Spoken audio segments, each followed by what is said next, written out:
Hi welcome to our channel. ప్రస్తుతం మనతో పాటు దాము బాలాజీ గారు సీనియర్ జర్నలిస్ట్ ఉన్నారు. వారితో ఒకసారి మాట్లాడదాం. సార్ నమస్కారం సార్. మోస్ సార్ వల్లభనేని వంశీ గత 2 నెలలు కూడా జైల్లోనే ఉండడం చూస్తున్నాం. అయితే అతనికి ఈ మధ్య బెయిల్ వచ్చినా కూడా ఇప్పుడు జైలు నుంచి బయటకు రాలేని పరిస్థితి ఉందంట. మరి బెయిల్ వచ్చినా కూడా జైలు నుంచి ఎందుకు బయటకి పంపించే పరిస్థితి కలగట్లేదు? మరి ఏం జరిగింది సార్ వల్లభనేని వంశీ విషయంలో? మరి ఎప్పుడు బయటకు వచ్చే ఛాన్స్ ఉందంటారు? వల్లభనేని వంశీ దాదాపు 2 నెలలుగా జైల్లో ఉన్నాడు. ఆయనకి ఫిబ్రవరి 13వ తేదీ ఆయన్ని అరెస్ట్ చేశారు.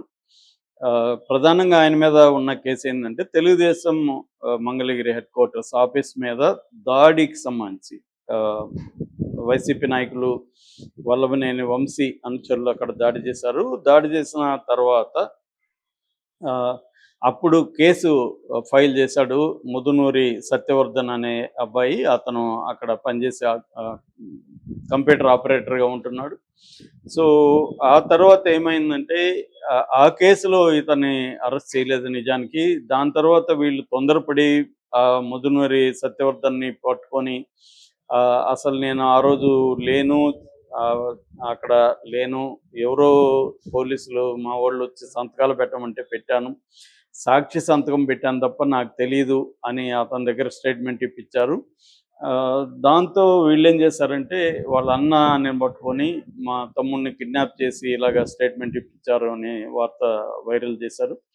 అదే రీజన్తో ఇతన్ని సత్యవర్ధన్ కిడ్నాప్ చేసి ఇతని మీద పెట్టారు. సత్యవర్ధన్ ఎస్సీ కాబట్టి ఎస్సీ ఎస్టీ అట్రాసిటీస్ యాక్ట్ కింద కేసు పెట్టడం వల్ల బెయిల్ కూడా రాలేదు.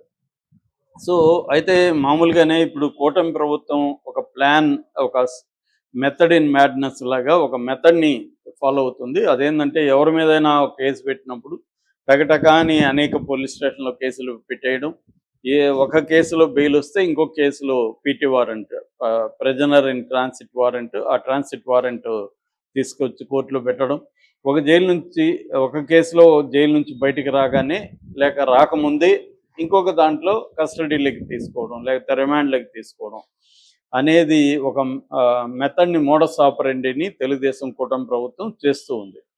ఇతని విషయంలో కూడా అదే చేసింది. వంశీ విషయంలో కూడా ఏంటంటే ఒకసారి అరెస్ట్ అయిన తర్వాత మిగతా కేసులు, పాత కేసులన్నీ తిరగదోడి వాటిల్లో ట్రాన్సిట్ వారెంట్లు పెట్టడం అనేది జరుగుతుంది. సో ఇప్పుడు ఏమైందంటే నిన్న ఇతనికి బెయిల్ వచ్చింది. వంశీకి బెయిల్ వచ్చిందని అక్కడ గన్నవరంలో వంశీ అభిమానులంతా స్వీట్లు పంచుకున్నారు, టపాసులు కాల్చారు. ఈరోజు బయటకు వచ్చేస్తున్నాడు మంగళవారం అనుకున్నారు. కానీ అతను బయటకు వచ్చే పరిస్థితి లేదు. ఎందుకు లేదంటే ఇప్పుడు అతనికి బెయిల్ వచ్చింది ఎక్కడంటే ఆత్కూరు పోలీస్ స్టేషన్లో ఇతని మీద ఒక కేసు ఉంది. 8 ఎకరాల ల్యాండ్ ఇతను కబ్జా చేస్తాడనే కేసు. ఆ కేసులో వాళ్ళు కస్టడీ పిటిషన్ వేస్తున్నారు. వేస్తుంటే ఇతను ముందస్తు బెయిల్కి కోర్టులో పిటిషన్ వేశాడు. అంటే ఈ కేసులో నన్ను పీటీ వారెంట్ ఇష్యూ చేయొద్దండి, నాకు బెయిల్ ఇవ్వండి, ముందస్తు బెయిల్ ఇవ్వండి. సో గన్నవరం కోర్టు ఇతనికి ముందస్తు బెయిల్ నిన్న ఇచ్చేసింది. సో కాబట్టి ఇప్పుడు ఆ కేసులో వీళ్ళు పీటీ వారెంట్ వేసే అవకాశం లేదు కాబట్టి అతను బయట వచ్చేస్తాడు అనుకున్నారు. కానీ ఇతనికి మెయిన్ కేసులో ఇంకా బెయిల్ రాలేదు, విచారణలో ఉంది.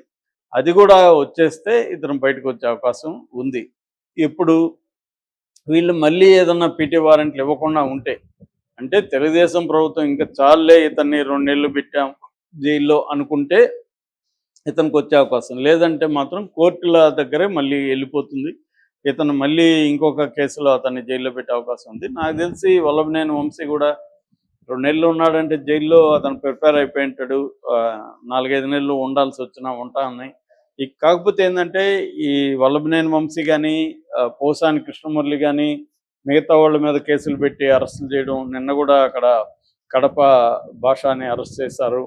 సో ఇలాగా చేస్తుంటే జగన్ మీద కూడా తీవ్ర విమర్శలు వస్తున్నాయి. ఎందుకంటే చంద్రబాబుకి జగన్కి తేడా నేను అనేకసార్లు చెప్తుంటాను.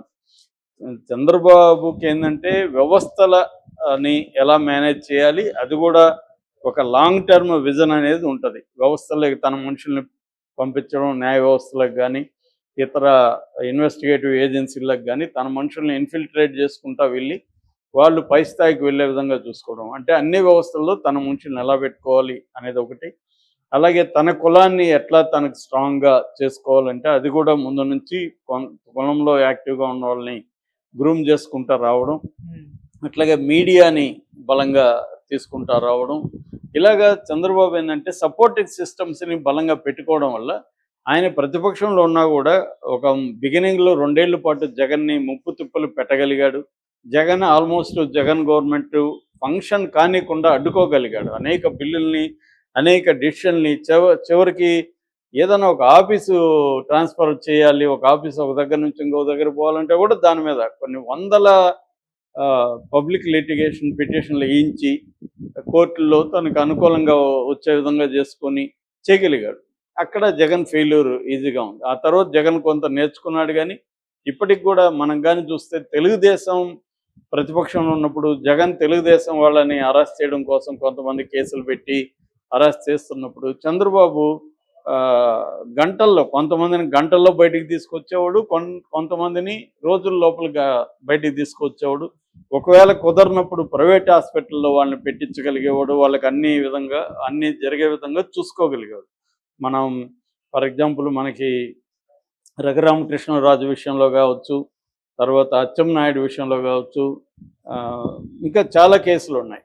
ఆయన బండారు సత్యనారాయణ కావచ్చు, అయ్యన్న పాత్రుడు కావచ్చు, ఇలాంటి వాళ్ళందరినీ కూడా జగన్ అరెస్ట్ చేయాలి, వీళ్ళని కేసులు పెట్టించి సిరికిచ్చాలని ట్రై చేశాడు. కానీ ఆ పప్పులేవి చంద్రబాబు దగ్గర ఉడకలేదు. కానీ ఇప్పుడు చూస్తే జగన్ ఆ పని చేయలేకపోతున్నాడు. జగన్ ఎంతసేపు ఇక్కడ కింది స్థాయిలో లాయర్లను పెట్టించి ట్రై చేయడం తప్ప జగన్ నేషనల్ లెవెల్లో లాయర్లను దించడం కానీ, సుప్రీంకోర్టు వరకు వెళ్ళి తలుపు తట్టడం కానీ, ఇవన్నీ జగన్ అనేది చేయలేని పరిస్థితి. అంటే దాని మీద స్పెండ్ చేయాలి డబ్బులు. ఒక్కరోజు నువ్వు అనుకున్నప్పుడు వ్యవస్థ తయారు కాదు, నువ్వు ముందు నుంచి ఆ ప్లాన్ ఉండాలి. జగన్ కూడా ఇప్పుడు రాజకీయాల్లోకి వచ్చి 10-15 సంవత్సరాలు అవుతుంది. కానీ ఈ నెట్వర్క్ బిల్డప్ చేసుకోవడంలో జగన్ ఫెయిల్ అయ్యారు. జగన్ అనే కాదు, ఇక్కడ కేసీఆర్ అన్న ఫెయిల్ ఆ విషయంలో. రేవంత్ రెడ్డి ఇప్పుడు చూస్తున్నాం ఎన్ని ఇబ్బందులు పడుతున్నాడు. నాకు తెలిసి ఇంకెవరికీ లేదు, చంద్రబాబు మాత్రమే. అందుకనే ఆయన విజనరీ అనేది తను సేఫ్గా ఉండాలంటే ఆయన సిస్టమ్ని చిన్నప్పటి నుంచి ఈ వ్యవస్థ ఎలా ఫంక్షన్ అవుతుంది, దీంట్లో లీగల్ క్రిమినల్ జస్టిస్ సిస్టమ్ ఎలా ఉంటుంది, పొలిటికల్ సిస్టమ్ ఎలా ఉంటుంది, ఇవన్నీ అర్థం చేసుకున్నాడు ఆయన. అందుకని ఆయన ఇతర పొలిటికల్ పార్టీలో కూడా తన మనుషులను పెడతా వస్తాడు. ఆ ఇతర పొలిటికల్ పార్టీలో కూడా తన మనుషులు అవసరమైనప్పుడు తనకి పనికొస్తాడు అన్నమాట. ఒక వెంకయ్య నాయుడు బీజేపీలో ఎప్పటి నుంచో ఆయనకి హెల్ప్ చేయడం, అలాగా ప్రతి దగ్గర కూడా ఆయన కులం కూడా బ్రహ్మాండంగా ఉపయోగపడింది. ఆ కులంలో ఉండే ఒక ఐక్యత కూడా ఆయనకి బాగా ఉపయోగపడింది. ఇలాగా ఇది జగన్ ఫెయిల్ అయ్యాడు. జగన్కి సొంత కులం తన వైపు అండగా లేదు, కేడర్ అండగా లేదు, వ్యవస్థల్లో తన మనుషులు లేరు. ఈ మీడియా తనకి చంద్రబాబు మీడియాతో పోలిస్తే Jagan media very very weak. ఈ విషయాలు ఇప్పుడు అవుతుంది. మనకి అధికారంలో ఉన్నప్పుడు ఏవి తెలియదు, కానీ అధికారంలో లేనప్పుడే నీకు సపోర్ట్ సిస్టమ్స్ వాల్యూ తెలుస్తుంది. ఇది ఇప్పుడు వల్లభనేని వంశీ ఇలాంటి వాళ్ళని జైల్లో పెట్టినా, పోసాని పెట్టినా నెలల తరబడి వాళ్ళు ఉండడానికి కారణం ఏంటంటే జగన్ అసమర్థత క్లియర్గా.